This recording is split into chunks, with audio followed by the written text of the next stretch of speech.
Good evening. Welcome to the City of Groton Committee of the Whole for Monday, May 23rd, 2022. Roll call. City Clerk, please call the roll. Present are Mayor Keith Hedrick, Councilor Depot, Councilor McCabe, Councilor Norris, Councilor Steve Sheffield, and City Clerk Edward Jacome. Okay. So the first thing we're going to do is the 6:55 Department presentations, Groton Utilities Budget Presentation.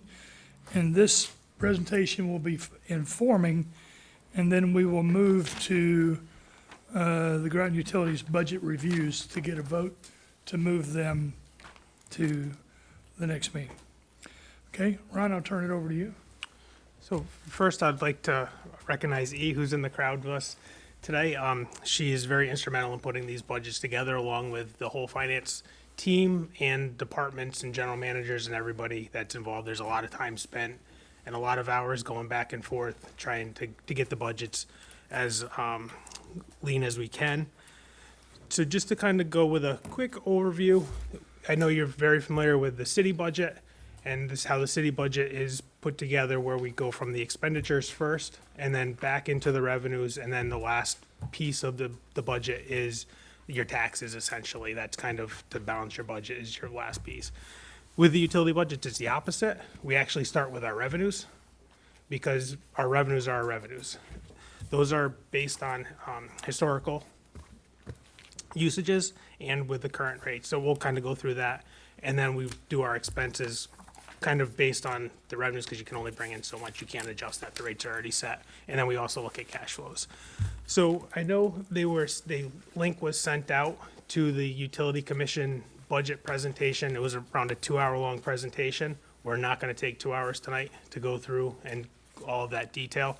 So if you have not watched it, I recommend it. There's a lot of good information. It's a lot of detail with the capital projects that are planned and so forth with it. So we'll just go through the presentation that was put in your packet on last Friday. And we'll just kind of go through the different pieces of the budget, how they're made up, and we're going to kind of talk about them all at once and not get into the details of each individual one unless we want to go in that direction after.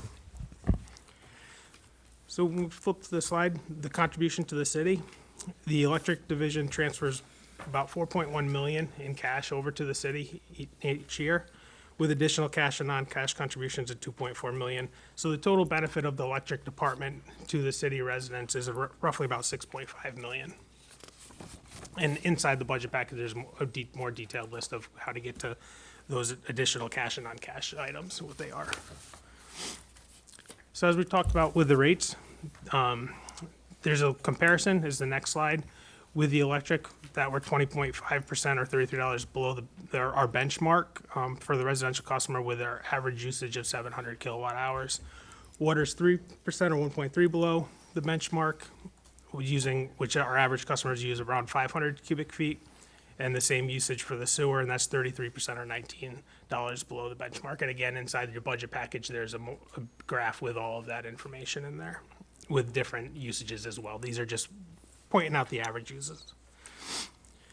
So as I talked about with the revenue, it's based on the 3-year average historical data, but we factor in any known changes that we may have, whether it's a customer that we're aware of that may increase and or decrease, and we factor that into the budget to try to get our revenues as accurate as possible. The electric revenues are $52.4 million, up 12%, or $5.7 million from the prior year budget. That factors in a consumption decrease of 13.4%, again, based off of our historical. The no rate increase for the fiscal 2023. The revenue decreased in the consumption, like we talked about that 13.4 by 1.5 million. However, it is offset by the revenue from the PPA TCA adjustment of 7.2 million. And again, as Aaron talked about in that presentation, based on forecasts with power cost in the future. The total water revenue is 11.8 million, up 4% or 443,000. No change in consumption, and the increase is truly based on the 4% approved rate increase for 10/1/2022. The total sewer revenue is $4 million, down 5% or $205,000. The consumption's down 3%, and we also factored in the approved rate increase of the 4%. The big factor there with the decrease is based on deduct meters and the new projection for that. So that's the overview of the revenue side and how it's kind of projected and the changes from year to year. We go to the O&M expense budget. The one thing we want to point out is that there are certain costs that are allocated among the three divisions. It's done on a 60-30-10 split, 60% electric, 30% water, 10% sewer, and those are for costs such as customer care, IT, admin, the finance, the overhead costs that are not strictly related to one division. All costs related to that division solely are put into that division. They're not allocated, and the allocation's based on customers. So when we look at the operation and maintenance expense budget, for the electric, the O&M expense budget is up 12.6 million, or it's 12.6 million, up 2% or 204,000. We just kind of did a quick breakdown from payroll versus non-payroll. You'll see the payroll is up 7% or 340,000, which includes the standard increases as well as 3 additional linemen for succession planning and an increase of a 0.6 FTE that was reallocated from the water department. Non-payroll expenses are down 1% or 136,000, and due to the professional services. Water O&M expense budget is 8.9 million, down 1% or 85,000. The payroll you'll see is a 2% increase or 65,000, which is the standard increases, and we removed 0.6 to the electric and 0.1 FTE to the water or to the sewer rather, to distribute that individual to the 60-30-10 split that we talked about. For the non-payroll expenses that are down to 3% or 149,000, those are due to estimated plant savings with the new plant, essentially. The sewer 2023 O&M budget is 3.3 million, down 3% or 98,000. Payroll expenses 10% increase or 125,000, which again, standard increases plus that 0.1 FTE that was reallocated from the water. And the non-payroll expenses down 11% or 223, and that factors in that in the current year, there's the facility assessment plan that's in there. So again, professional services. And then when we go to the capital budget, for the electric division, 2023 capital, it's estimated to be $15 million of capital spend, including non-bonded capital projects of 4.85 million. Bonded capital projects is 9.8, which is the transmission project, the $15.2 million project, as well as some Regi Fund projects for some final LED conversions, or some additional LED conversions, I should say final. The water 23 capital budget is 2.6 million, non-bonded of 1.4 million, and bonded capital of 1.2 million. Sewer is 3.84 million, including non-bonded capital projects of 542,000 and bonded capital projects of 3.3 million. So that's just the capital plan. Again, there's more detailed for that.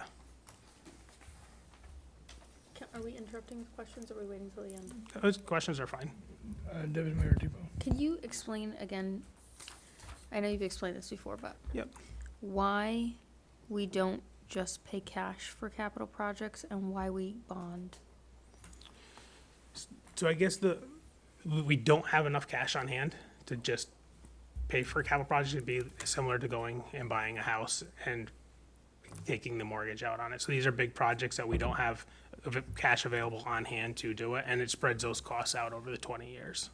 But does it affect, the reason I was thinking about this is because I know as individuals, if you don't borrow money, your credit score goes down. Does bonding, if we were to not bond, does it negatively impact our credit, our borrowability in the future? Or It does not, and the one thing, there are state statutes that have debt limitations in them, but they do not apply to electric and water. They do apply to the sewer, however. So you can only borrow X times your taxes for general bonds and for sewer bonds. So these ones, they don't apply, but they don't really negatively affect like a credit score or anything like that per se. I mean, the rating agency will look at it and kind of take into that account, but it doesn't negatively affect. Do we generally year to year try to keep the same amount of bonded, of things bonded versus cash? So the way that we've done the bonded, it's part of the cost of service study. So that is factored in there to see what we can feasibly do as well from a rate standpoint. So those principal and interest payments are put in there. We've tried to look at a 5-year spending plan, and when we've come for approval for the bonding to do it over a 5-year period, whether we borrow all that money up front because the plan is to spend it in the first couple of years, even though it's a 5-year plan, depending on, so we use a standpipe, for example. It's a significant expenditure that may happen in 1 year. So we may borrow not 1/5 each year per se, but in proportion of what the capital plan is, if that makes sense. Yep, it does. Thank you. Anything else? Councilor Norris? Thank you, Mayor. But just follow up on that. Take into account debt service. Is there a threshold or a minimum number that kicks the project from cash into bond? It's got to have a 20-year life. That's obviously from the bonding standpoint. Again, we'll look at all of the projects that are put in. As you can see, we do have non-bonded capital projects, Right. which are the smaller projects, the IT projects, the customer care projects. I wouldn't say that there's a threshold per se, but everything is evaluated Okay. and kind of to see which bucket it would fall into, where it makes the most sense. A rule of thumb that we've used in the past is typically if it's $750,000 or less, we'll spend cash and then bond above that. That used to be one of the rules of thumb that we used because of cost, right? But for example, in the electric division, based on the way things were going when we did our cost of service study, the decision was to not bond for capital projects that were planned, with the exception of the transmission project, the Right. 15.2, and use the non-bonded capital. Right. And or the rate stabilization fund. And that's because they had So- they had a healthy cash reserve. Right, so that's another thing that we look at as well. Okay, Ron, please continue. Well, unless anybody else has questions at this point. Yeah, okay, please continue. So then we look at the cash flow, and again, it's kind of weird when you talk budgets and you focus in on revenue and expenditures. The big thing when we look at these budgets as a whole is the cash flow. Where does the cash end up at the end of the day based on your revenues, based on your expenses, and all of your other cash items that may not fall into those buckets, meaning your debt principal payments, capital projects that are rolled into the fixed assets, and so forth. So the electric division, the proposed 2023 net cash flow from operations is 2.7 million. The estimated 2023 operation cash balance, including the rate stabilization, actually, it's a negative 2.7 million, I'm sorry, negative 2.7 million. The estimated fiscal year 2023 operation cash balance, including the rate stabilization fund, portion that we could draw down is 14.7, leaving us 395,000 over the cost of service recommended cash balance. So we feel comfortable drawing down the 2.7 million. It still leaves us with the cash balance above the recommended minimum cash balance in the electric. I'm sorry, what does that mean? Does that, for proposed fiscal year 23 net cash flow from operations is negative 2.7? What does that mean? You took 2.7 from? Correct. Okay, got it. So essentially, at the end of the day, if we hit our budget dollar for dollar, we're gonna use $2.7 million of cash. We'll reduce our cash. So one question may be, what is the cost of service study recommended minimum cash balance based on? Can you go into that just real quick? The rule of thumb? I mean, it's, The rule for how Mark comes up with. could I get you to come up and use a microphone? I'm sorry, that wasn't planned to do that, but we're not gonna pick you up on the thing unless we do that.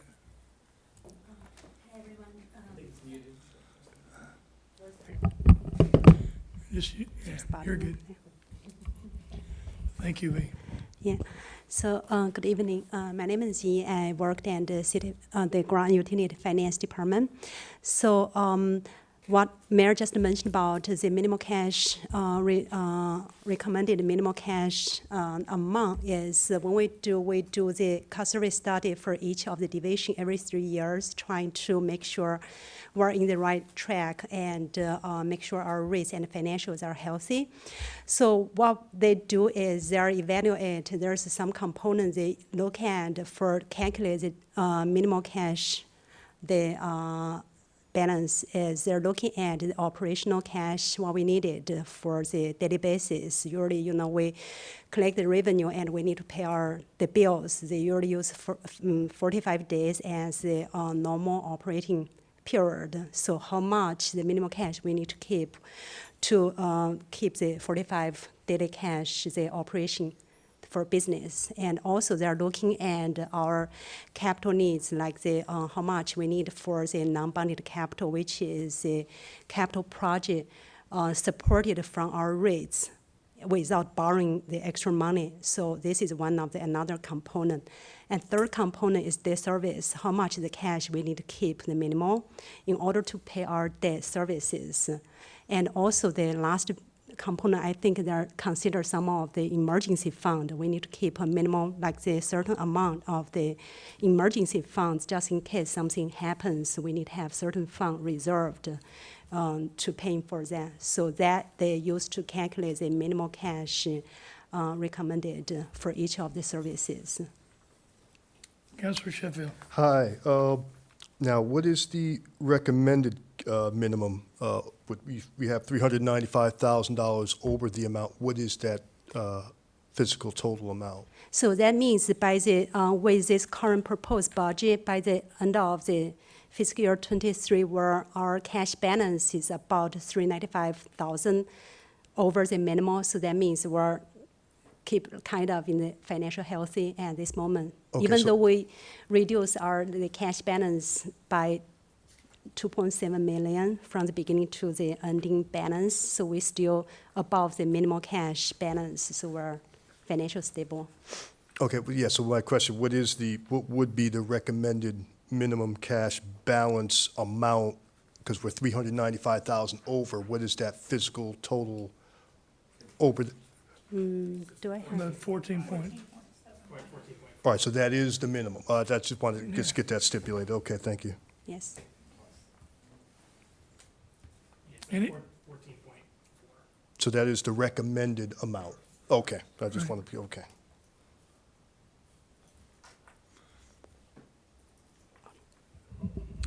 thank you, E. Oh, no problem.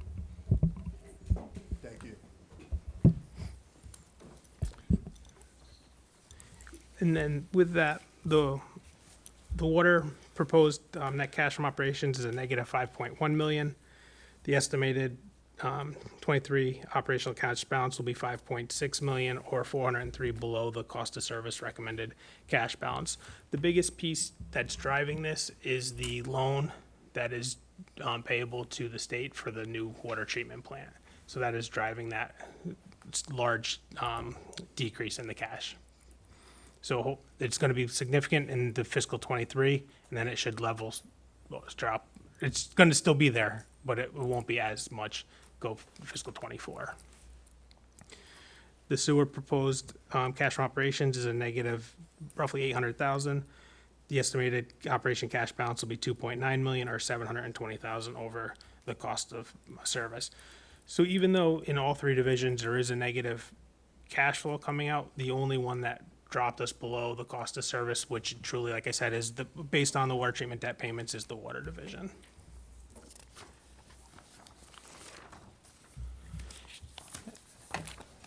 Excuse me, Ron? Yeah. Do you anticipate having water come back above the threshold down the line, or is that something that's a concern going forward? It's gonna, there's truly multiple factors that come into that. We'll be going into another cost of service study. We'll have to evaluate rates and what the rates will look like. Obviously, rate increases help your cash.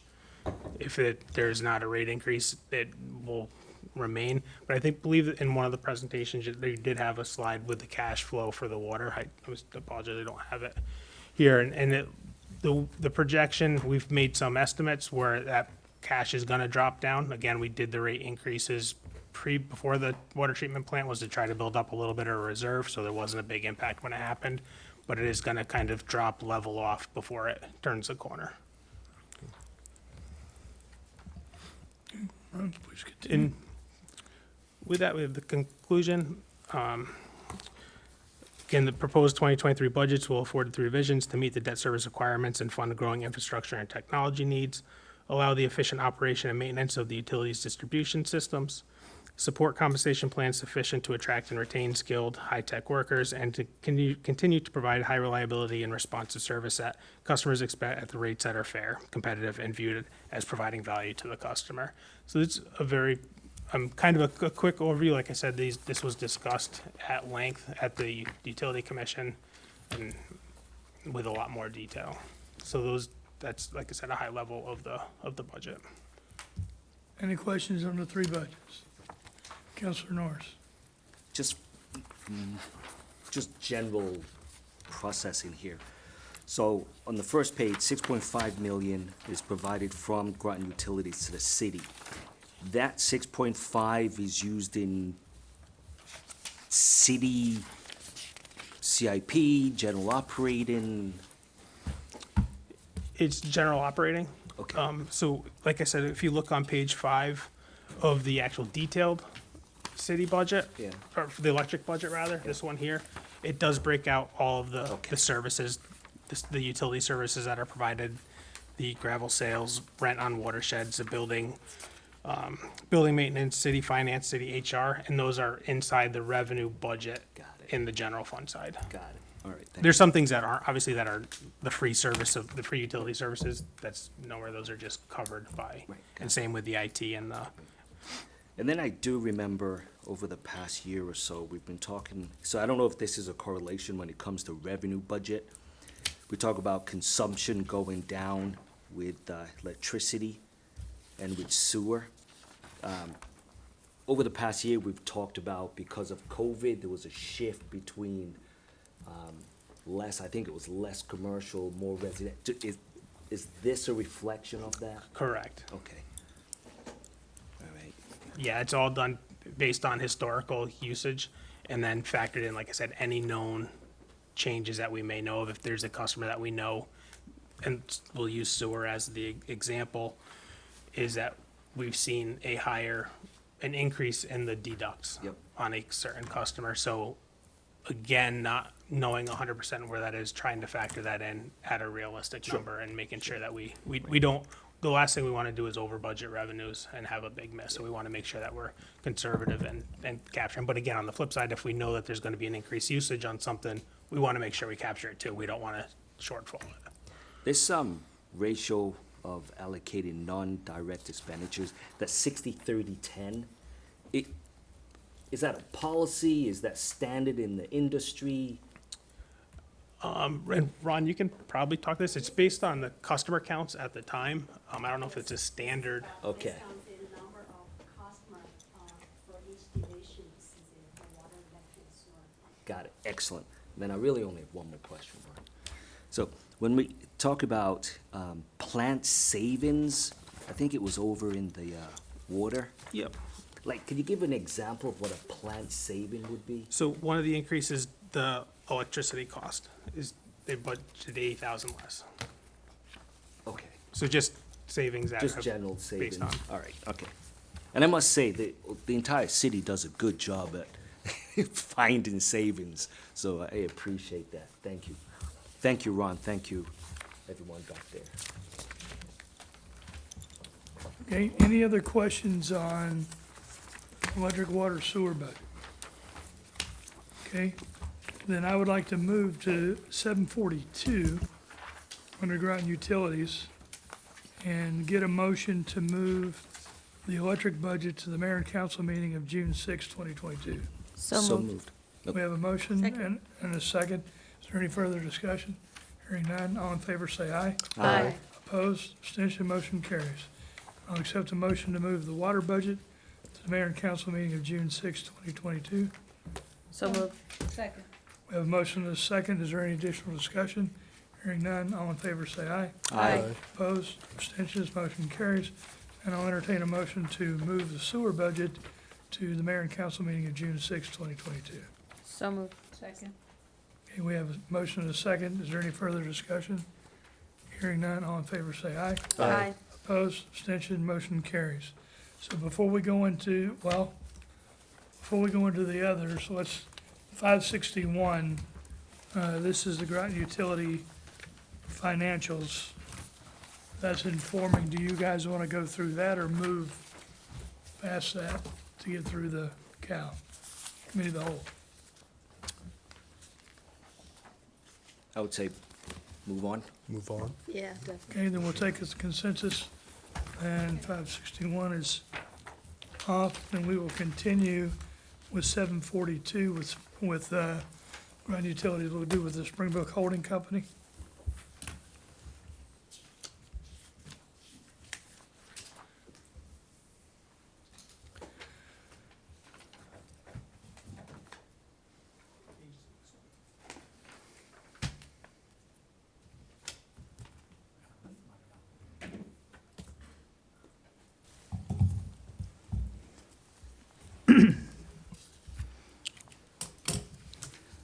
The first item, Springbrook, is the financial system that the finance department actually uses for the entire city. Groton Utilities actually covers the cost of that for the organization because it's a little above and beyond what the typical city might need if it didn't have a utility. So this is the annual carrying cost for that. Okay, any questions or comments on that? This is our annual maintenance contract for Springbrook. These are the accountants, if you will? No, No. this is software. So, okay. It's purely software. It cuts all the purchase orders, it does all the tracking, is the general ledger, absolutely everything. Any other questions or comments on this? Hearing none, I'll take a motion to move this to the mayor and council meeting of June 6, 2022. So 2022. Second. We have a motion and a second. All in favor, say aye. Aye. Opposed, abstention, motion carries. Communications Plus LLC. Over the past few months, Mark Byron, our operations general manager, has been working on a project to improve the communications in the utility. We've had a lot of problems with the current radios that all the trucks use and we all talk during emergencies. The recommendation was to use the state system. The state system has existing antennas all over the place. The police department, chief in the police department has moved us over there. The fire department will be going there. And eventually, the entire city will be on the exact same system when we get back to Public Works at some point. So this is the total amount to move the utility onto the state communication systems. It's 100% digital and has a lot of capability. We talk from here to Ledyard, running the Ledyard water system. We talk from here to Basra, running that system. And the radios really have tremendous coverage. It is a non-bonded capital expense. Non-bonded because it's a shorter life than 20 years. It's more like computers, order of magnitude 7 years. Okay, Deputy Mayor Depot. Can you give an example of why the current radio system is insufficient? We're having a lot of problems in the basement of the water treatment plant, in the basement of the wastewater treatment plant, with a lot of dead spots in Basra due to ledge. There's a lot of ledge in Basra. Up in Ledyard, the towers aren't quite reaching all the way into Ledyard, so there's a lot of dark spots in Ledyard also. And it's kind of sad because the new system is slightly over 5 years old, but it can't be updated to handle. The other nice thing about this new system is that we currently have carrying costs for the antennas. We have antennas on some of the water standpipes that are repeaters. So if you click your radio, it'll actually click onto the antenna and repeat your signal out to the rest of the system so we can all hear it. The state system has its own antennas, and that's all maintained by the state for emergency and hurricane type coverage, with all the state troopers on it and all the emergency management system. For example, tomorrow we're going to have a drill in this room with doing a hurricane drill. That is the radio system that's leveraged for the entire state. It actually has channels that can go out to other states also. Nice, thank you. Any other questions? Councilor Piazza? Thank you, Mayor. So I'm kind of thinking about, like, on the buses, we have GPS systems and radios, blah, blah, blah, and I totally get this.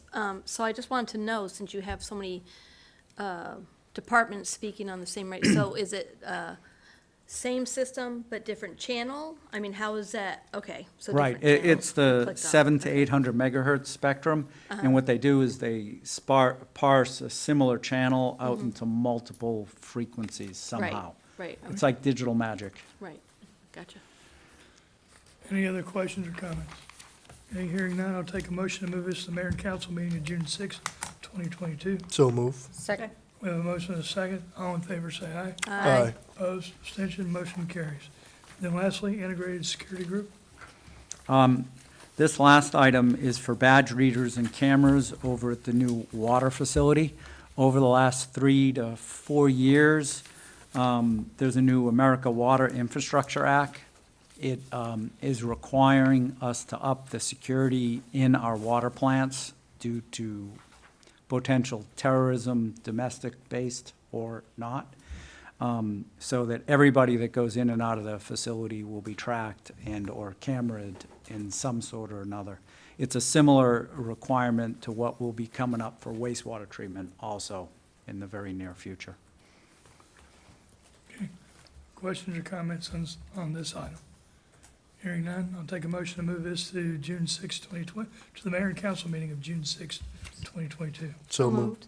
Second. So we have a motion, we have multiple motions and seconds. Good Is luck, there any Eddie. additional information? And hearing none, all in favor say aye. Aye. Opposed, abstention, motion carries. Thank you, Ron. Yeah, And pick Ron. somebody. Thank you, Ron. You're dismissed. Thank you, Ron. All right. Thank you. So let's go to, back to 655 Community Resiliency Plan. That's Sierra Patrick.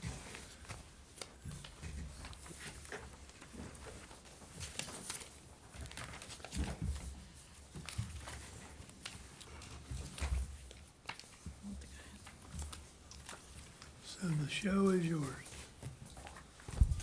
Okay, good evening, everyone. Just give me one moment to get Sure. Zoom set up.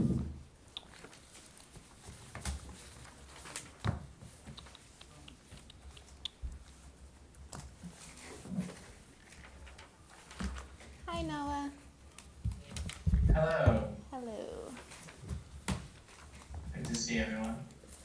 Okay, and you should have the ability to share your screen. If not, I do have the presentation up. All right, let me get this up.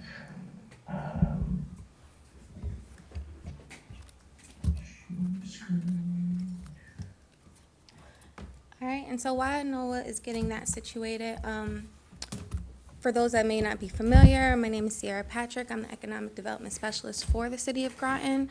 And tonight, we are going to be reviewing the Community Resiliency Plan. This stems from our 2019 Plan of Conservation and Development, where the Planning and Zoning Commission really highlighted and staff the need to do a thorough assessment of the city's vulnerabilities to climate change, sea level rise, and intensified storm events. So we staff was applied for a National Fish and Wildlife Grant to fund a planning initiative, and that is what Noah is going to be presenting with us today. It's been a roughly 2-year process to finalize this plan. It is just the beginning of a discussion for the city of Groton, and we look forward to rolling this out more within the community and having further discussions.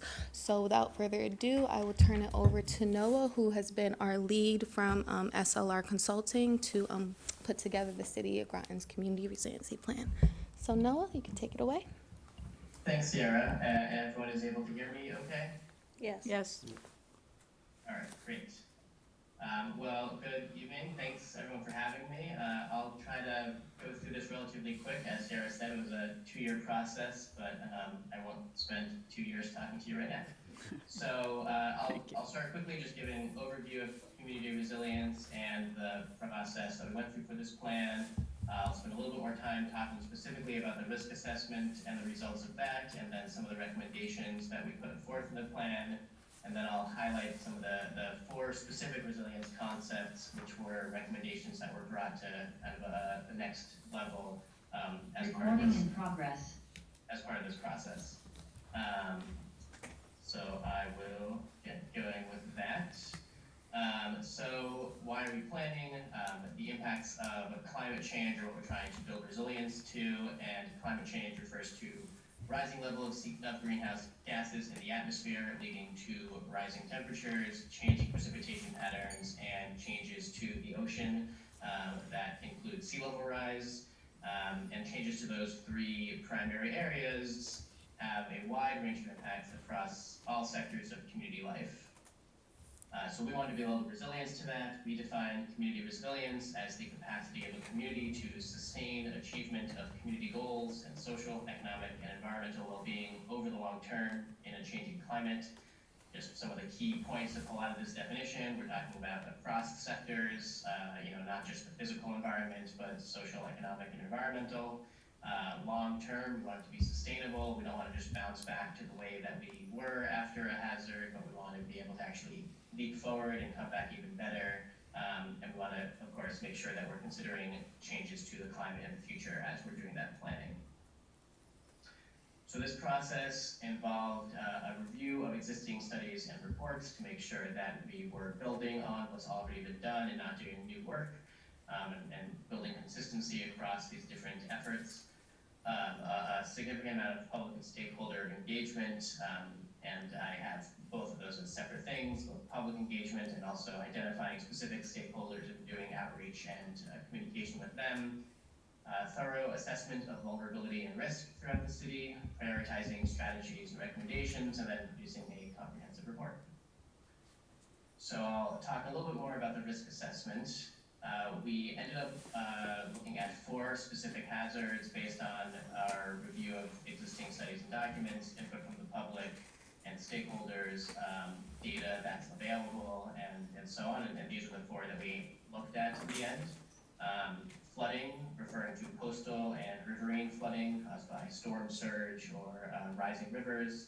Stormwater flooding, specifically urban flooding caused by runoff that overwhelms drainage systems or that pools in areas without drainage.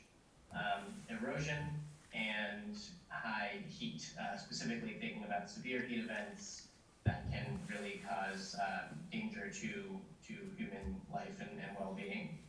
All 4 of these hazards are expected to worsen and become more frequent and more severe with climate change.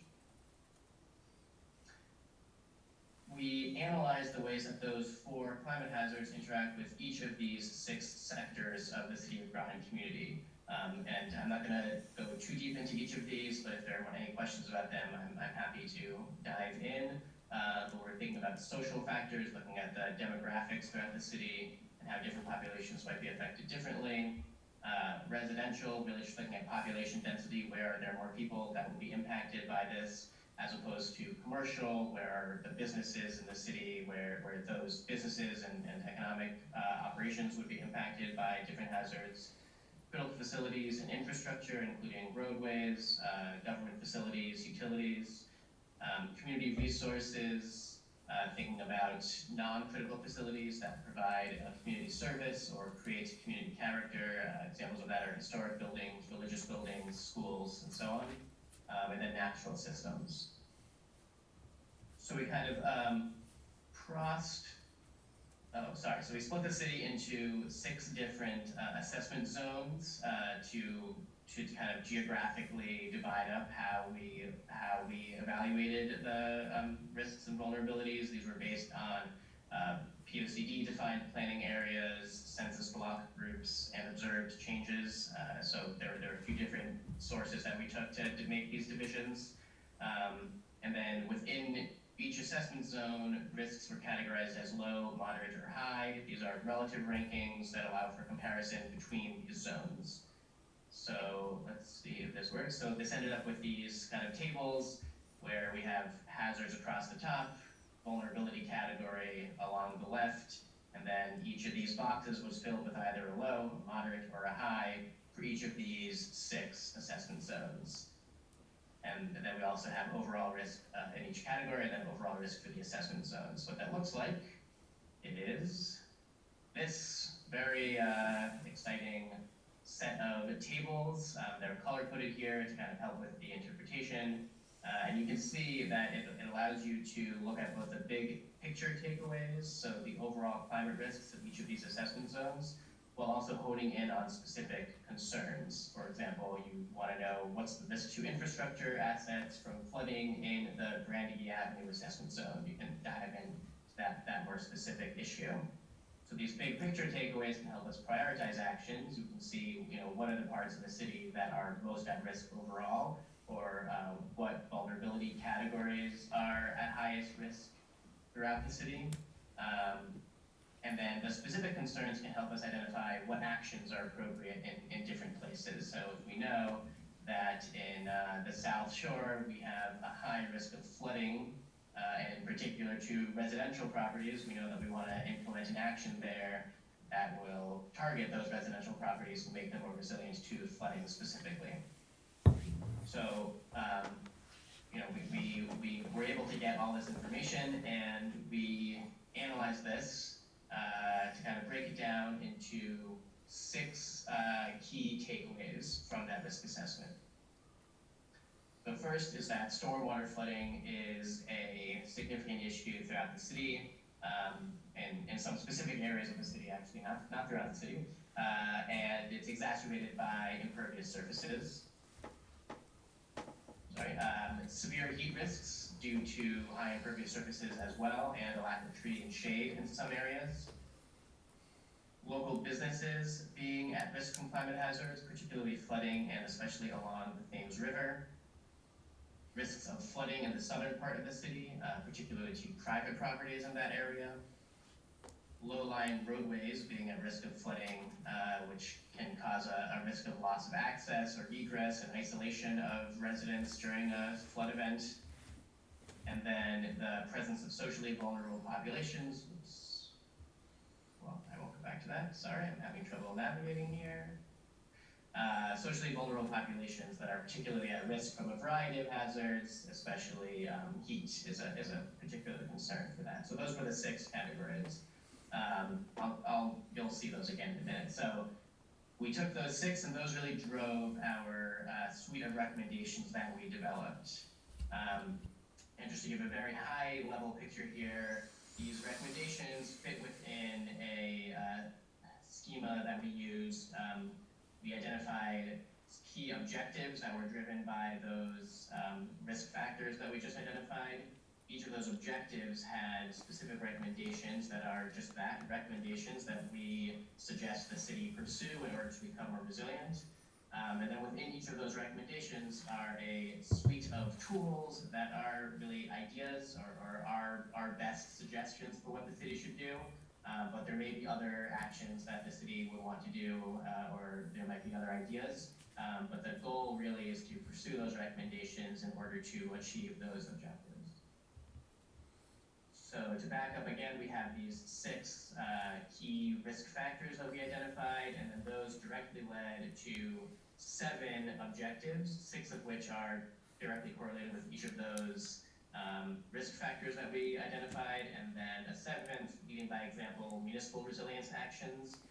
That wasn't addressing any specific risk or issue, just our idea is that the city is able to take these on and lead by example, as it says here, to show the community how the commitment of the city to achieving resilience. So I'm going to walk through each of these. I'm going to try not to spend too long, but just to give you a sense of the recommendations that came out of this project. the first, reducing stormwater flooding from impervious surfaces. This includes conducting studies to better understand where the stormwater is coming from, where it's going, what needs to be done to reduce the risks from that. Encouraging reduction of runoff on private properties that the city doesn't have any control over, as well as reducing impervious surfaces as feasible on municipal properties. There is also funding municipal stormwater reduction as its own separate recommendation with some specific approaches to doing that. Implementing retention, detention, and infiltration techniques throughout the city. These are different approaches to kind of slow the flow of water and reduce the overall load in the system at any given time.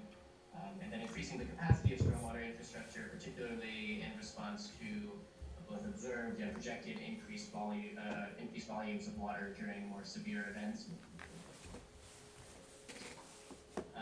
Mitigating increasing urban heat island effect impacts. So the urban heat island effect is where in densely developed areas, lots of impervious surface especially, you get a kind of concentrated increase in heat, and with rising global temperatures, that those areas will be particularly at risk from rising heat. So we want to mitigate that in a variety of ways. Enhancing understanding of heat risks and costs. That's both in terms of the city understanding what those risks are, but also communicating with residents and the public about heat risks and the importance of mitigating those.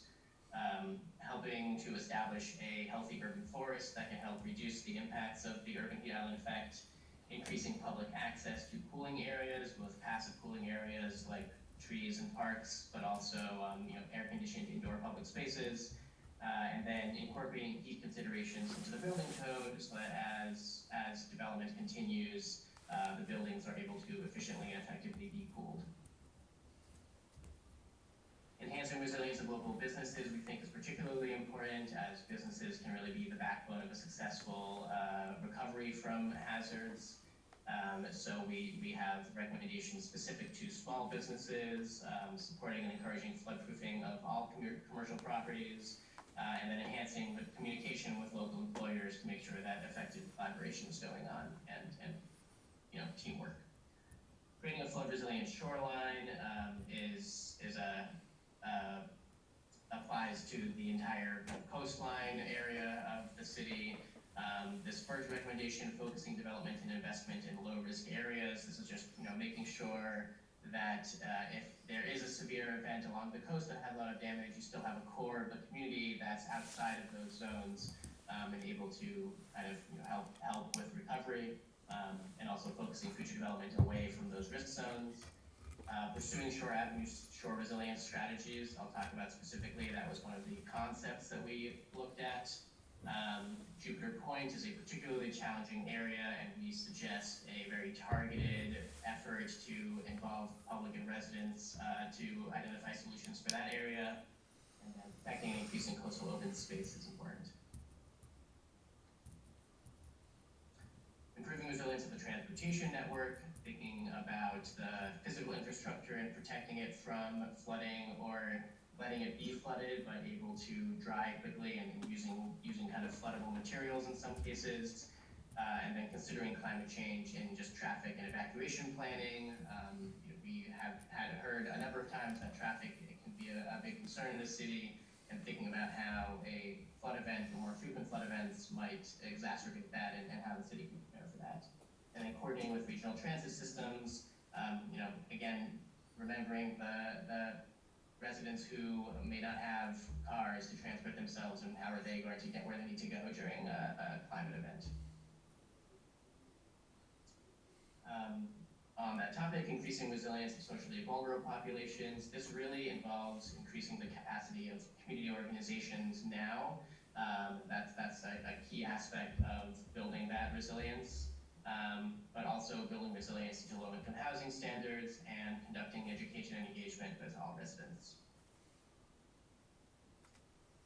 And then finally, the leading by example, municipal resilience actions. This is enhancing the resilience of city-owned assets to be that leader, enhancing the resilience of municipal operations, and also thinking about sustainability as part of resilience over the long term, so reducing greenhouse gas emissions as part of that. And then developing a climate-informed and engaged staff, so doing trainings and education internally as well as with the public. So that's the large list of our objectives and recommendations, and that in the plan comes with many more specific suggestions of how to achieve each of those recommendations. So that's my quick overview. I know that we're time limited. Sierra, how are we doing in terms of talking about these resilience concepts? Council, where are you? We got plenty of time. Okay, we have time. You can continue. Okay, great, thanks. So it shows 4 specific concepts. They're kind of spread throughout the city, and they each address different hazards. And when choosing them, we were considering feasibility, co-benefits, achieving multiple objectives at once, fundability, and also, well, not also, and that feasibility often meant, thinking about what the city has control over in order to be able to achieve these quickly and have them be kind of case studies and examples for future efforts. So the 4 concepts that we chose were a trail along Birch Plain Creek, rain gardens at the municipal complex, a specific project on Shore Avenue, but kind of in the context of a series of projects, and then doing tree plantings at Washington Park. So we have some great concepts that were put together. Dewberry was our sub-consultant on this, and they focused on these concepts, so we have them to thank for this. I imagine it's fairly hard to see this. I was going to zoom in, but I was worried about time, so I'll just kind of give a general overview. The Birch Plain Creek Trail is really building on existing trails that exist behind the municipal complex and then down at the Birch Plain Creek open space, and connecting the two through the forest and then along Quantic Road and up West Street. And the idea here is that we're increasing access to forested space. It's really a way to get away from the heat and away from the heat island effect in these areas. It's also increasing the value of open space where these forest areas, some of which are privately owned, there might be development pressures on them, and having a great public amenity that already exists there can help counterbalance that.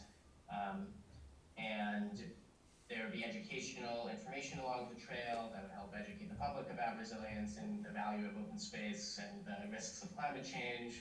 And then also just the benefit of having this alternative transportation route, potentially having bike stations that would be there and be part of an overall citywide, bikeability effort, providing other ways for people to get back and forth in case there are roads that are blocked, and also reducing the use of single passenger vehicles and reducing greenhouse gas emissions. So these are all the kind of theoretical, big picture resilience aspects of this that could go in depending on how this goes in the future. Rain gardens at the municipal complex. This is really just advancing a number of studies and efforts that have already been done, but identifying a few different areas within the campus where rain gardens might be appropriate, and doing some renderings of what those could look like.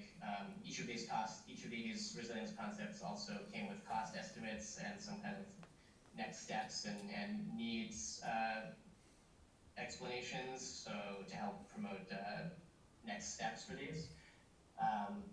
And this would reduce runoff, help mitigate stormwater flooding risks. And here's where each of those would be. And a key part of this is that this is kind of at the top of the Birch Plain Creek watershed, so it can really be, it's an effective place to use these techniques to reduce storm flow downstream. The Shore Avenue Resilience Project, so we were specifically looking at this one section of Shore Ave.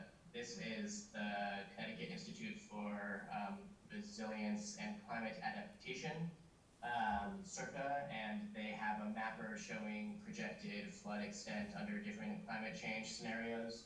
So this is the daily mean high water plus 20 inches of sea level rise. So that's the state guidance on what to plan for by 2050. So this would be not necessarily an everyday event, but on average, it would be 365 high tides a year would be about this elevation. And you can see that floodwaters go over this green space and flood the road a bit here. So the concept is to kind of build a elevated berm type structure. It's kind of a living shoreline, but a nature-based solution. That's what we're looking for. Really just doing some landscaping, but maintaining soft and green space there, and that would help reduce that floodwaters from accessing that area. The concept also comes, and this is what that would look like, or this is a rendering of what that could look like. The concept also includes retrofitting the drainage infrastructure here to prevent backwatering through the drainage with higher water levels.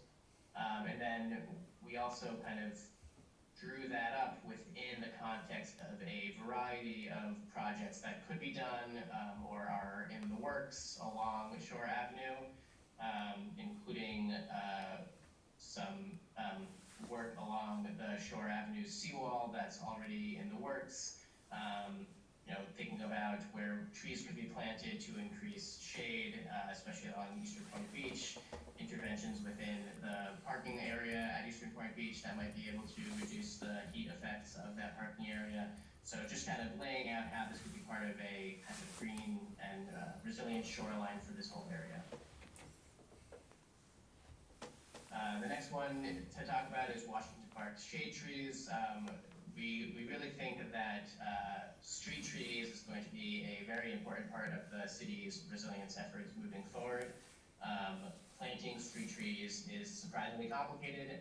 We worked a lot with the DPW, talking with private utilities, thinking about what would go into planting trees along the streets of the city, and it will be a challenge. And so the idea here is to kind of have an initial pilot study on city-owned property with limited kind of utility and other infrastructure obstacles to doing these trees, but still allowing the city to kind of go through the process, show the public how more trees can provide shade, look nice along trees, not be too invasive, and still allow parking and so on.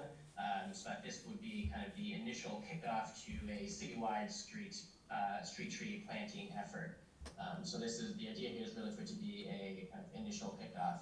And I'll just note that within this concept, the proposed First Plank Creek Trail is drawn in to connect this with that whole effort. And that's it. Those are the four of them. So just to take another step back, these are concept level designs. You know, we have the community resilience plan. We identified some specific project concepts.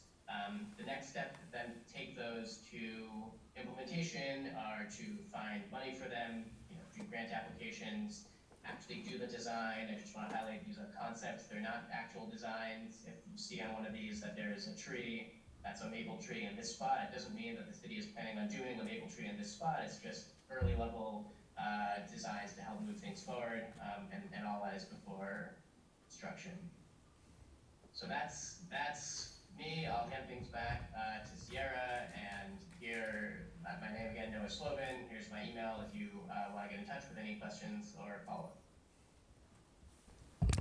Thank you so much, Noah, for that presentation. In regards to next steps, I did just want to make the council aware that staff is working on community engagement, on both community engagement and the staff coordination as we roll out the vulnerabilities and education that go along with this effort, as well as we start to develop projects moving forward. We are also collaborating with local organizations, so we've been doing work with the Coast Guard Academy, doing independent studies. We had a group of cadets come in, I believe, last month, and they looked at the Shore Avenue resiliency area and looked at other low-impact developments that could be utilized there. It was a really good conversation. We had a good turnout of community members. Actually have a community member here with us tonight that was there. And just a general discussion. I think the community wants to have a more in-depth discussion of what resiliency looks like in the city of Groton and how we can actually come together and start to create projects to move those efforts forward. And the other big thing that for next steps is business continuity planning.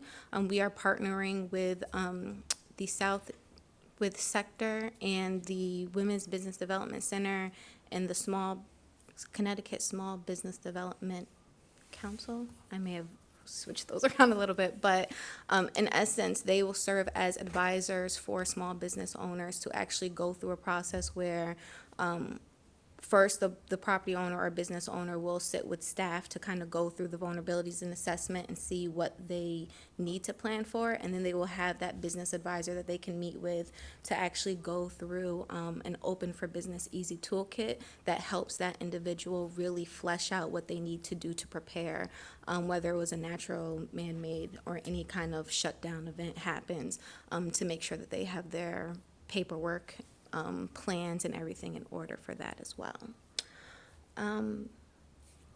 Being respectful of everyone's time, do you guys have any questions for myself or for Noah?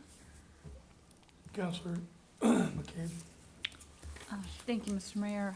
Thank you, Sierra and Noah. That was a really interesting presentation. I actually really enjoyed it. My question is, what are your thoughts on decreasing the amount of impervious surfaces in the city for residential, commercial, and the municipal properties? I mean, what can we do to start that initiative? Because I couldn't really think of anything. Noah, did you want to maybe shed a little bit light on impervious surfaces and? Sure, yeah. I think that impervious surface, I'm gonna say mitigation is definitely going to be an important part of resilience for the city. That's definitely one of the kind of main drivers of risk, particularly stormwater, but also heat. It also is probably going to be a challenge. We have a number of suggestions within that recommendation to reduce impervious surface. We have a number of tools. It can include, kind of a range of things from kind of reclaiming impervious surface and turning it into open space, all the way to, using pervious pavement, so you don't lose any of the paved space that you need for parking or traffic, but you can use pervious pavement that allows water to infiltrate into it. Using things like green infrastructure, bioswales, the tree, I'm forgetting the term now, the tree planters that you have on the municipal property that kind of collect stormwater in that way. And then in some cases, it might be finding underground cisterns where you can direct all of the flow from some of these large parking lots and hold on to it for a while so that it doesn't just directly run into the system, but it doesn't actually reduce any impervious surface. It can kind of effectively reduce the impervious surface in terms of, from the viewpoint of runoff, in that the runoff that it generates won't just go into the system, it gets held for a while in an underground cistern. So there's a variety of kind of engineered tools. And then there are also a variety of incentives that you might do to encourage people to reduce impervious surfaces on their property. And there's a number of suggestions in the plan to that the city can kind of pour through and discuss. And So let me address what we're doing. So Heidi Camo is our MS4 specialist. And the state has come up with a suggestion on reducing impervious surfaces by about 20 or 25%, I think. So we're looking at how to do that. Leslie and I are talking about, for planning purposes, if somebody wants to come up and they want to put parking spaces, then for every so many parking spaces, they have to have a tree, right? So the tree as a tree filter, as a filter for that surface. The other thing we're looking at is, like Noah said, going from impervious surface to pervious surface so water can percolate through. And with the things here on the corner, the bioswales in order to catch the water. So you have two issues. You have runoff, which contributes to the stormwater drains, which then goes to the tributaries. Rather, you also have the heat island effect from the large surfaces. Now, if you look at our two largest industries here, we missed some opportunities in the past to take advantage of some things because there's a lot of parking at Electric Boat and there's a lot of parking over at Pfizer. But new surfaces that are coming out, we're putting in some planning requirements on that so that we can help mitigate some of this. Some of it is about heat. And the other thing that we're looking at, I'm committed to planting 5 trees a year. It doesn't sound like a lot, but once you get started, you gotta get started somewhere, right? I don't know if you guys noticed when you first came in, but there's 2 new trees here on either side of the main walk coming in. Remember, we used to have those 2 big Colorado blue spruces? We ended up having to cut them down because they were damaged and then they got infected, so we cut them down. We just replaced them last week. So, we're looking at that. The Shore Avenue seawall, on Thursday, I will know whether or not the funding for the Shore Avenue seawall is gonna be granted or not. There was we worked with Senator Summers and, the state and provided them information. And there's a bond that's gonna be voted on, Thursday for $2.7 million for the cost of that seawall. And so I'm hoping that we're gonna get that. The Jupiter Point, one of the things that was in this year's budget was the engineering study for Jupiter Point for the stormwater drains so that we can fix that. One of the challenges you run into is when we have low-lying roads, we want to try to address on the water side of the road if we can, instead of raising the road. Because if you raise the road, you could create a bowl effect that once the water gets over the road, now you've created a bowl on the other side of the road and the water has nowhere to go. So that's one of the things that we're very careful of and looking at as well. So we planted trees here. We also just was authorized a grant that Kevin Sini over to Utility applied for, and Heidi worked with him. We're gonna get a grant for planting trees in front of the pollution abatement facility. So that's good news. And there's a grant as part of Baker Cove Watershed Access, the committee. I think it was $340,000 for Lake Washington to revitalize that and the landscape all around that and better drainage and all, because that is the upward side going into Birch Plain Creek. So these are all things that we're working on and we're sensitive to. And the issue about the trail is we're trying to work to get Birch Plain Creek Trail connected through Groton Estates going in behind the school, and then coming up to Pequannock Road, and then going across and connecting to the Sassacus Trail, and then coming through city property here on the side of Clarence B. Sharp, and then being able to cross over and getting to Washington Park. So if we're able to do that, we'll have a trail that you can go from Thomas Road all the way to Washington Park. In addition to that, we're working with the developer for Colonel Ledger's school. There's a trail right behind the city here that goes up to, West Street. goes up behind the cemetery, that goes up to the school.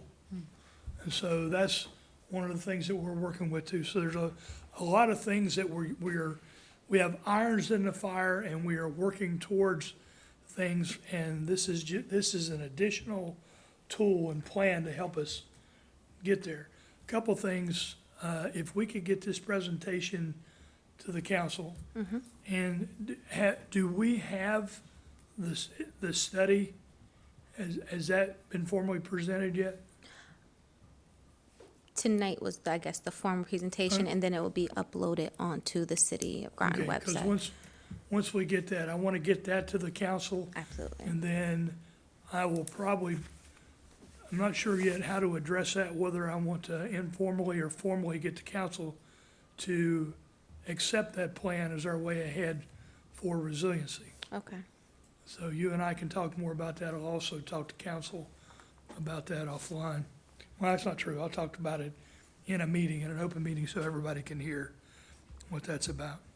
And Councilor McCabe. Just to follow on to the impervious surfaces, I think a little bit of, when I think of the city and all this land in it, a lot of it is residential, people owned, so a little bit of education on, you know, our options of when we want to put in a new patio, or we want to put in a new driveway, or we're building a house and we want to add a driveway, to incentivize us and educate us as to what the impacts to the environment are, you know. I think that might be just a thought, because I would certainly, if you know, with a little education, I might make a different decision when I want to resurface my driveway and put something in that's a little better. And I completely agree, and I've had other community members make mention that they want to see more education, especially when it comes to things of installing rain gardens. It's like, how does that, one, impact their property, and then also, how does that impact the neighborhood Yeah. that they were in, and is there such thing of having a network? So we do look forward to having more of those engagements Yeah. as we move forward. How can I help? How can I, my personal property, how can I help Yep. make things better for the city? Councilor Norris. Um, And I'll get to you, you had a question. Sierra, Noah, outstanding. This plan and presentation, just absolutely remarkable. Yes, indeed, I know you're gonna get it on the website, but I would ask, is it possible to voice it also, add Noah's comments, versus it just being the PowerPoint presentation? So like a video, or Well, I What don't do you know mean, if a- this is being Was this recorded videotaped? and this is being, this is yeah, because I think his verbal comments really Okay. loaned to the explanation of the presentation was outstanding. I agree with Councilman McCabe, because I do know a lot of residents are redoing their driveways right now, and they're going through, do I use bituminous concrete, do I use crushed stone, do I use, you know, so it's really good, the education piece. But Noah, quick question for you.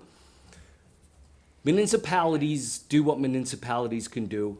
There is some federal and state funds that can help out municipalities, but you haven't come across anything that helps a resident, have you? Like, I kind of heard the incentive idea, you know, is there an incentive plan that you know of on a federal level or state level? So, because there is a cost to doing pavers on a driveway versus stamped concrete, you know, so I don't know if you've come across anything like that. Yeah, you know, the municipality has tools that can be used in terms of, you know, rebates or potentially, I think, you know, direct funding if that money can be found or created. Sure, all right. Then there are also, you know, I know organizations like Baker Cove, I'm gonna mix things up, Baker Cove Watershed and Yep. Action Committee, BACWAC.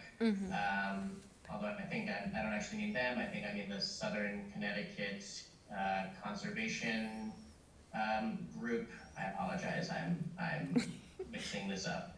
But you know, they've been working on looking at the municipal complex for rain gardens. They also have initiatives to fund private property rain gardens and so on. I think at least as pilot studies. And then I think they also have funding for what's it called, for bees, like pollinator pathways that is related in terms of using, using native plants to, in rain gardens. So there are some of these like nonprofit organizations that I think have some funding for, private residences, but to be honest, I think for the most part, in terms of incentives, it's kind of the municipality having, using different regulatory or tax-based tools to encourage property owners to implement these changes. And I guess I'll put out that the state of Connecticut just recently, like a year ago, enacted legislation authorizing municipalities to implement stormwater authorities that can be used to raise money for things like that. But that's gonna be a bigger discussion, outside of me right now. Sure. All right, thank you very much. Councilor Sheffield? Yes, hi. Five Corners, does anybody have a particular plan for new businesses? Should the old structures down there be torn down and be rebuilt to be more resilient to energy efficient? You know, stuff like that to where, you know, less pollution or anything like that to where it would be better served along with the beautification of the area, but also having, you know, a structure that's energy efficient and, you know, compared to the old ones that are sitting there rotting away right now and, you know, have proper maintenance, you know, just upgraded everything, so. So we didn't look at it like from a property specific assessment for each zone, but Noah did mention that in our building code, we do need to review or maybe have a consideration for how we consider heat in those codes moving forward, which would then kind of address your point, like if there are any new buildings or something, they would have to now build to these new codes and regulations. But this specific report isn't going to highlight a building in Five Corners specifically. Now, in Five Corners, are you addressing more like stormwater, you know, flood, you know, like water going into Pequannock Road at the Five Corners light, basically, with that excess rainwater, stormwater? Noah, could you go to the slide where it shows Five Corners and kind of the vulnerabilities that are there? And then he's also kind of just asking about some specific maybe recommendations that we looked at for the Five Corners area. One big thing that kind of came up for Five Corners is similar. Doing a pilot of rain gardens at the Municipal building could potentially help with the Five Corners area. So it kind of goes back to the stormwater runoff. Right. That Five Corners intersection and like Mitchell Street Good, good. I'd seemed like to be see a that. very. I like that zoom in, so yeah. Okay. I couldn't see it really from a distance of where the high risks were, so now I see, And a lot of the, from my understanding, and please correct me if I'm wrong, Mayor, but a lot of the stormwater infrastructure is, collects, I believe, along Mitchell and at the Five Corners intersection and then goes down to Thames Street. So one of the challenges you have at Five Corners when we're talking about water is you have sheet flow coming in from Sacred Heart, right? Because they have a large parking lot. And so you have sheet flow there flowing into Mitchell Street. Now, we used to have a lot of flooding in Mitchell Street. We don't have as much flooding. It's not near as bad now. In a torrent, we're gonna get some flooding there because of the stormwater drains get over capacity. But one of the things we did when we built Thames Street, when we did the full depth reclamation, is they put in a drain pipe, I don't know, it's about this big across, to take the water. That way we weren't flooding down there because that was getting all the sheet flow.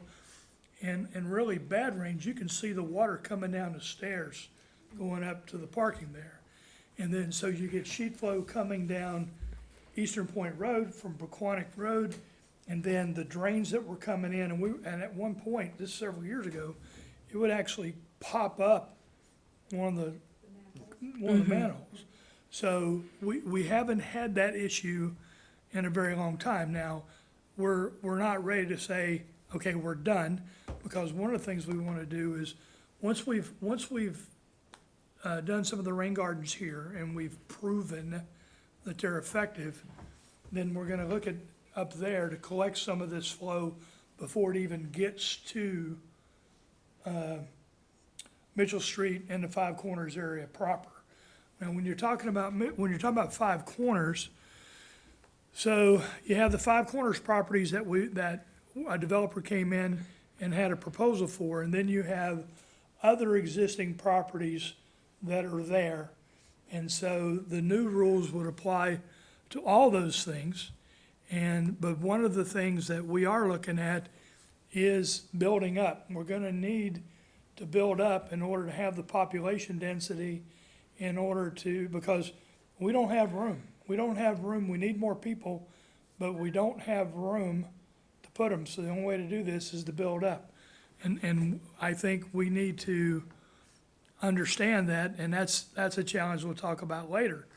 But one of the things we are looking at is when you build these things, for example, that had a parking lot associated with it, and there were rain gardens that were gonna be required in the parking lot, and there were some tree areas that Leslie was gonna require in there in order to help with the water, one for water filtration, and two for water runoff.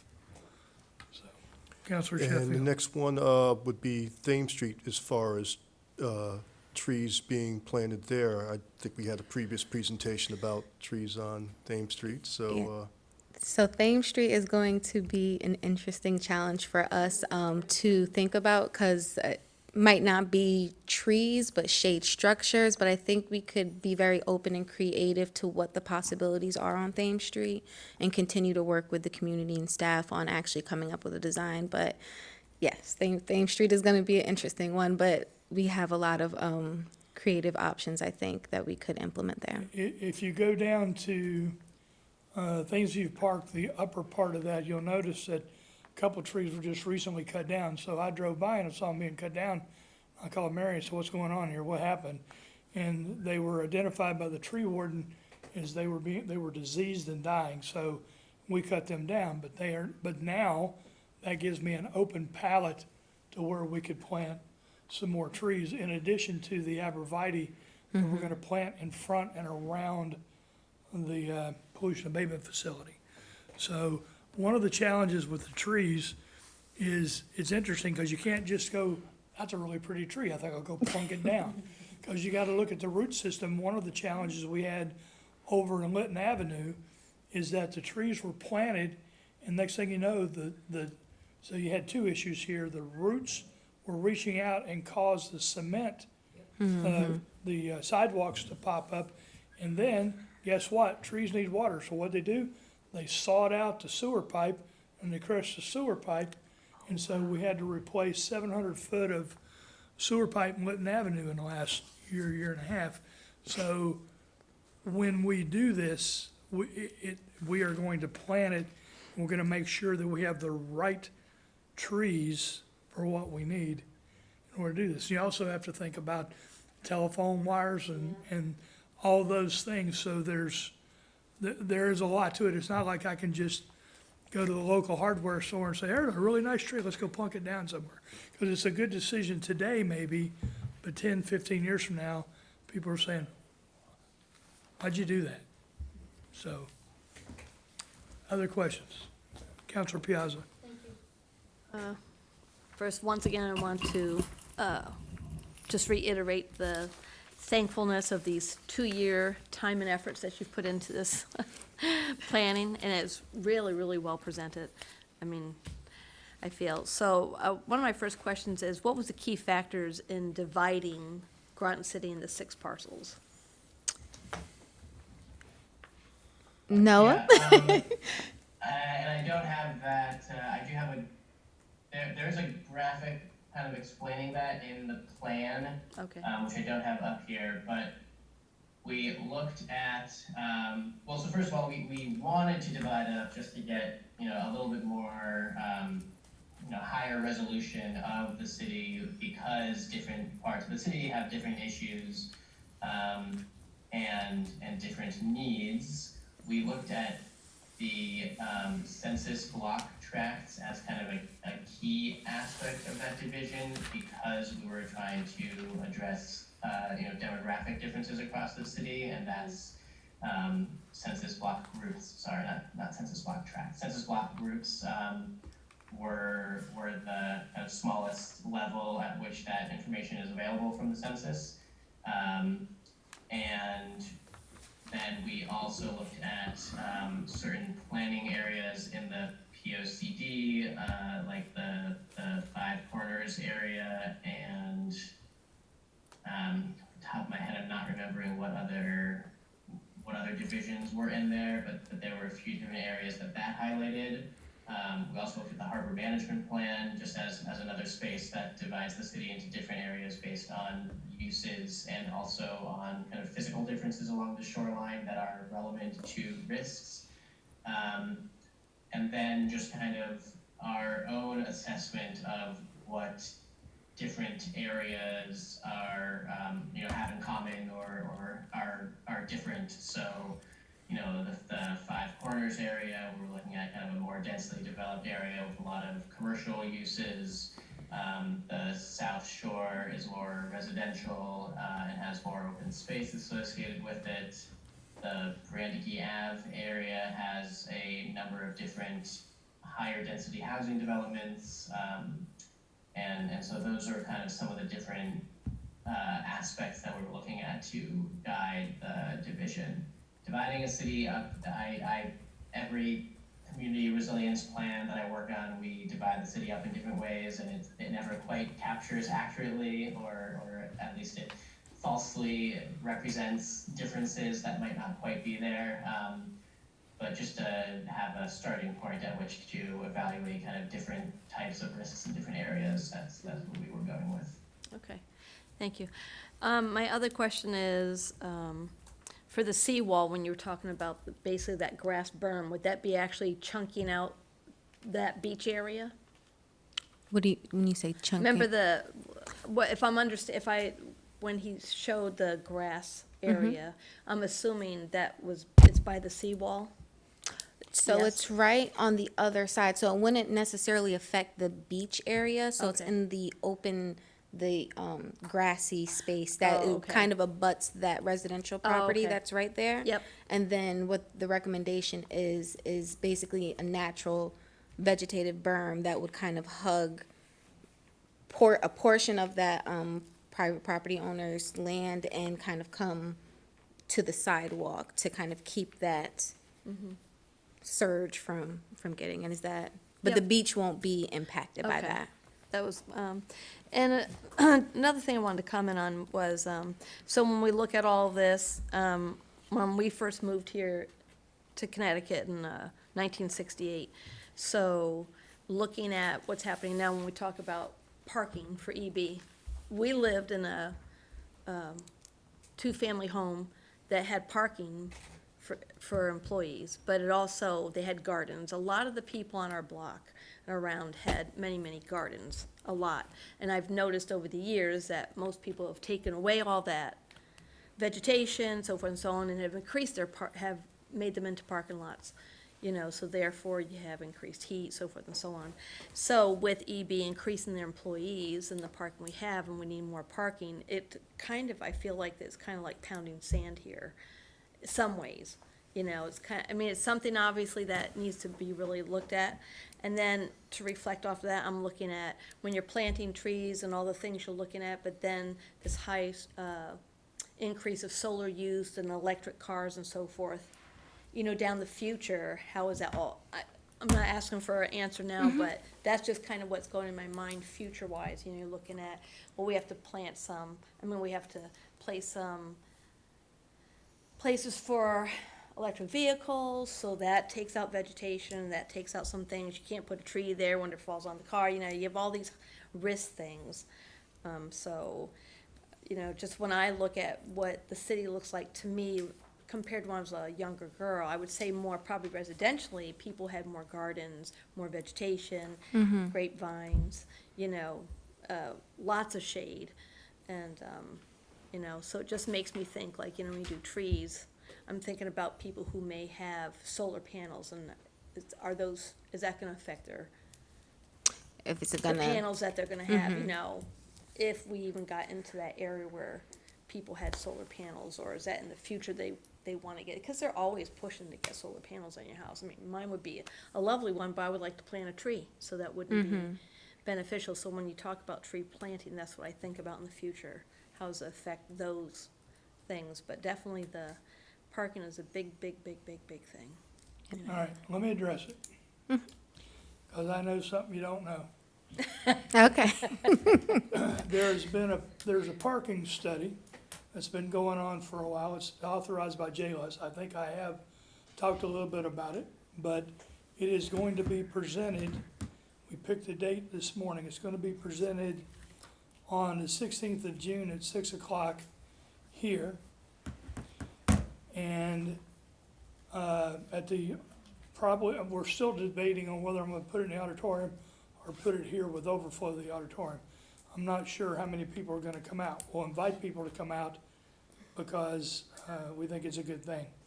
But when Building 600, when I first found out about Building 600, the South Yard Assembly Building, I asked the question, how many employees are you expecting as a result of that? And I was given a number. And I looked at my staff and said, how are you gonna get them in? How are you gonna get them out? Where are you gonna put them? And then I looked at Electric Boat and said, what are you gonna do about your parking problem? And they said, we don't have one. You're gonna have one. You have one now, you're gonna have one then. And so finally, we were able to get the study authorized, and it's coming out here like I said, it's gonna be public here, that we're gonna be presenting to the public and the council at the same time.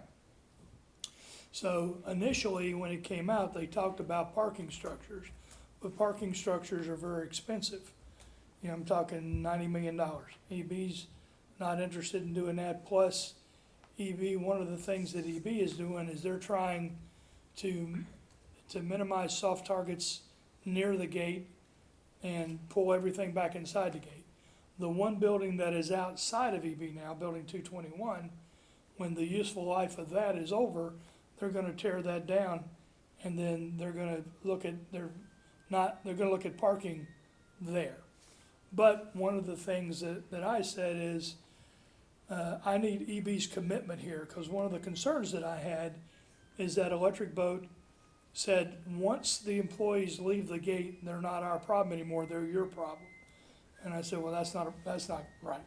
So we've been meeting with Electric Boat for a while, every other week, to discuss what Electric Boat is going to do. And one of the things, there's a lot of things that they're doing.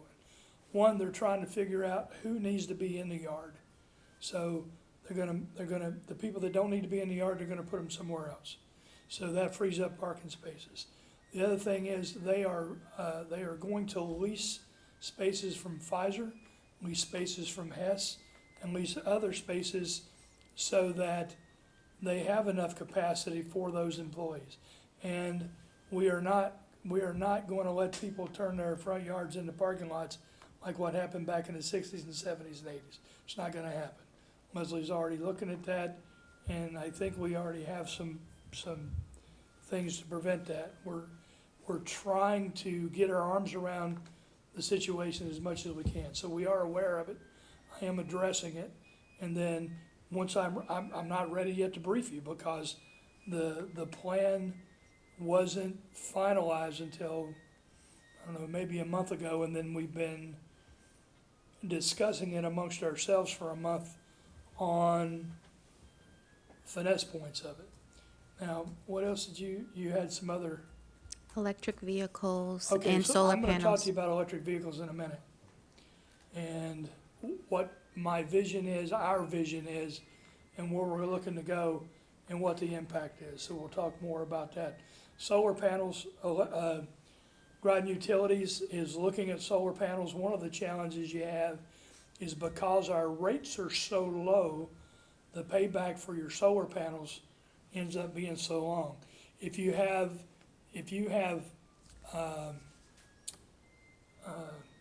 Eversource rates, then your ROI, your return on your investment on your solar panels is not 20, 25 years. Based on our rates right now, sometimes the ROI goes beyond the extended life of the solar panels. And so that's a problem, but we are looking at how we can encourage people to have solar panels and do those kind of things. So we'll talk more about that as that moves forward.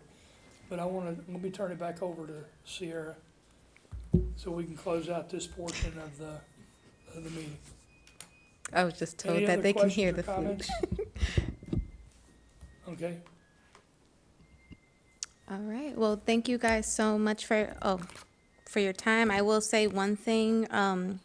All of the work that Planning Economic is doing, so the community resiliency plan, the visioning Thames Street, the Bridge Street Gateway, all of that work is going to be is in the process of being uploaded on the Greater Groton website. So it's greatergroton.com. Recommending that all community members log into it, get familiarized with it, sign up. I believe everybody sets up their own profile. That way you can go in and make comments. But yes, please get connected to that. That way we can continue our community engagement on a convenient platform. But there we will host in-person engagements as well. and that's a collaborative effort between the city and town Yes, sir. on the Greater Groton there. You're very welcome. Thank you. Thank you, Noah. Thank you, Noah. Thank you, Noah. It's been great working with you. Okay, thank you, Sierra. All right, last thing, electric vehicle. This is informing. We currently have hybrid vehicles, and I worked hard to get the electric charger that we have at Washington Park. I'm working with the Eastern Point Historic District to get an electric charger down at Eastern Point. But they're having some challenges with accepting it. But I think we can work through it. And I do intend to have an electric charger down there, at least for 2 vehicles down there. We have one down here for 2 vehicles. What is going on now is that in this year's plan, Groton Utilities is going to put two power pedestals, so we'll be able to charge 4 vehicles. There's level 1, 2, 3, and 4, being 4 being the fast charge. That, like for example, level 1, you charge it overnight, and then others, they graduated for the level at which they charge, and then the power that's poured out of them. So we're gonna do this on the east side of the building over here, in preparation for electric vehicles that we're going to do here. Currently, right now, we have an electric vehicle that is owned by Groton Utilities, and Joe Summers is taking that vehicle for the next week, and he's gonna be driving it and using it, and he is probably gonna be the first department head that has an electric vehicle. And then I'm looking at electric vehicles. We're looking at maybe going to hybrid, but probably going straight to electric vehicles for sedans and maybe light-duty trucks. Sedans, the technology is already out there, and the information's out there, and so it's been tried and true. The light-duty trucks have not been tried and true yet. There's a new vehicle that's coming out called the Lightning, and what I want to do is let that get out for about a year so that you can basically shake down, get all the problems worked out of it, and then we can look at light-duty trucks. I am not looking at going to electric fire trucks at this point. I'm not looking at going to electric garbage trucks or plow trucks or anything like that because of the power required to do their job. I am also not looking at right now, going to police vehicles because that technology has not worked out well. We talked to LJ Fasaro, he has an electric vehicle and it's causing nothing but trouble. So we're going to, when we go to this technology, I'm embracing the technology and we're gonna go to electric vehicles. But it's gonna be phased in, we will replace it as we replace the other vehicles that come due for replacement. And the thing that we're gonna do is I have somebody helping me, I don't have a policy yet, but we're going to come up with a policy that basically whoever's buying it has to consider electric first before they go to combustion, because somebody may say, well, I don't like electric, so I'm gonna buy combustion. We're gonna have to work out what is the best vehicle for that department for that use. That's where we're looking at it, but I am leaning, going toward electric. If I need to make a step and go to hybrid and then electric, for example, Mary Hill is already driving a hybrid vehicle. So we know that works. We know that Groton Utilities vehicle works. So Joe's driving it now this week to get a feel for it. We already have state bid lists or electric vehicles on the state bid list that we could get, so we know they're available. We're not gonna go out and buy, we don't have the money to go out and buy a fleet of Teslas or top of the line or anything else.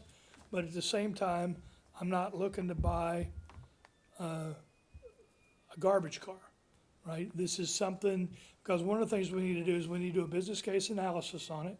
What is the potential cost savings with fuel and wear and tear and oil changes and all that stuff? I need to know what the useful life of the vehicle is. The other thing we have to look at is what is the range, right? For example, I do not, right now, until the technology has been proven, I do not intend to buy electric vehicles for digger trucks or for the extended boom trucks that go throughout our service territory, right? Because we have to, we gotta look at that. The other thing is, right now, with 4 chargers, we could probably charge 6 or 8 vehicles, right? Because they don't have to be on the umbilical all the time if they're not, right? You have the charge. There will be training that'll have to happen. We're gonna have a policy and a procedure about that way, so you don't jump in the car in the morning and whoop, it's not going anywhere. Oh, we didn't plug it in. So there will be a mindset change. But like I said, we're gonna have chargers here. The chargers that are currently in the park are free.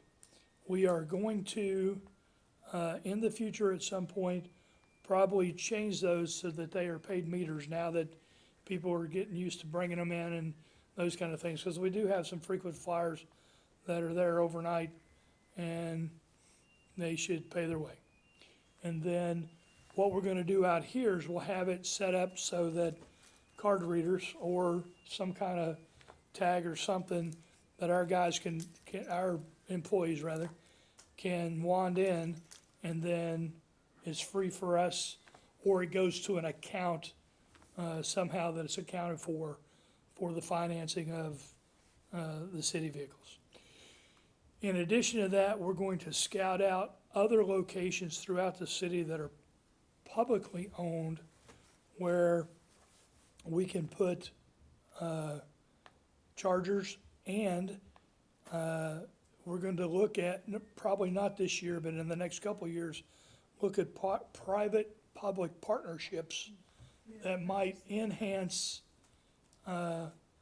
this capability, such as electric boat. Because, and Pfizer already has them. Bill came from Pfizer and he said there's like 40 charging stations there.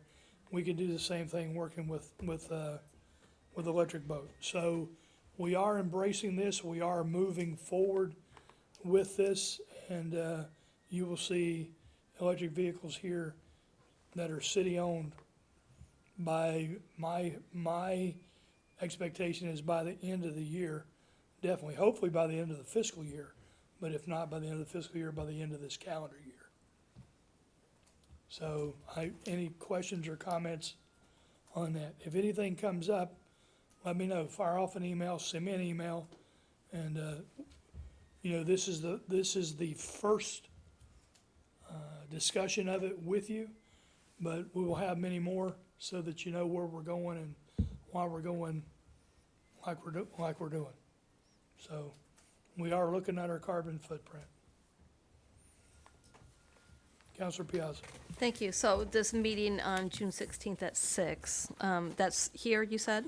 That's here. Okay, It's and in the has- municipal building. I'm determining if it's going to be in here or be in the auditorium. And has that been put in the Groton City newsletter? It has as yet? not yet because we just decided this morning. Okay, That decision was made at 9, my meeting was at 9, probably 9:30. The decision was made when to have this meeting. so it'll go out to the public how soon, do you think? Let me talk to Amanda Kennedy from the COG, see how she wants to advertise it, because we haven't, she's working on the agenda, and then it'll be on our website. We'll get it in the newsletter, and we'll get it on Facebook. And we can also do an email blast. It's June 16th. We might be able to get it into, I don't know, I need to talk to Tina to see if we can get in a billing cycle. I don't know. Let me think about that. Let me talk to Tina. But we will do our best to get information out so that people come and talk about this, because they are going to be impacted by it. Any other questions or comments? Okay, hearing none, I'll take a motion to adjourn. I make a motion to adjourn? Second. We have a motion and a second. All in favor? Aye. Opposed? Abstentions? Motion carries. Thank you. Thank you all for coming out.